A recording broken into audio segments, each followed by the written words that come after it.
اللہ الرحمن الرحیم۔ السلام علیکم ورحمۃ اللہ وبرکاتہ۔ بلڈ پریشر میں احتیاط کریں۔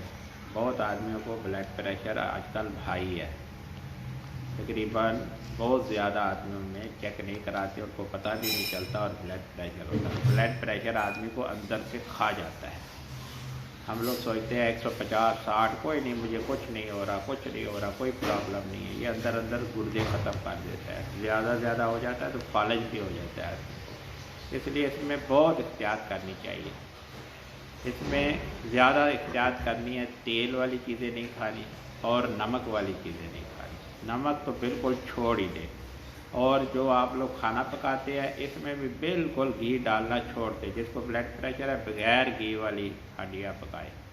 سالن پکانا ہے بغیر گھی والا، کیونکہ گھی والی چیزوں میں بلڈ پریشر بہت زیادہ ہوتا ہے، اس سے بہت زیادہ بڑھ جاتا ہے۔ تو اس لیے مزہ آتا ہے، بغیر گھی والے کھانے سے بھی مزہ ویسے ہی آتا ہے جیسے عام آتا ہے، کیونکہ جو مزہ ہے وہ مسالوں سے ہوتا ہے، یعنی مسالے جو ڈالتے ہیں نا اس سے مزہ آتا ہے۔ گھی میں کچھ بھی نہیں ہوتا۔ اگر آپ لوگوں نے گھی لازمی استعمال کرنا ہی کرنا ہے تو آپ پانی استعمال کریں، اس کا نام گھی رکھ دیں۔ جتنا پانی ڈالو گے سمجھو گھی ڈال رہے ہیں۔ تو کچھ عورتیں ہیں ان کو بولو گھی نہیں ڈالو، تیل نہیں ڈالو، بس اچھا تھوڑا سا تو ڈال لیں، تھوڑا سا تو ڈال لیتے ہیں، 2 چمچے ڈال لیں۔ کیوں ڈال رہے ہیں 2 چمچے؟ بالکل نہیں ڈالنا، اور مزیدار اس سے کھانا پکے گا۔ ایک دن انشاءاللہ میں آپ لوگوں کو کھانا پکا کے دکھاؤں گا۔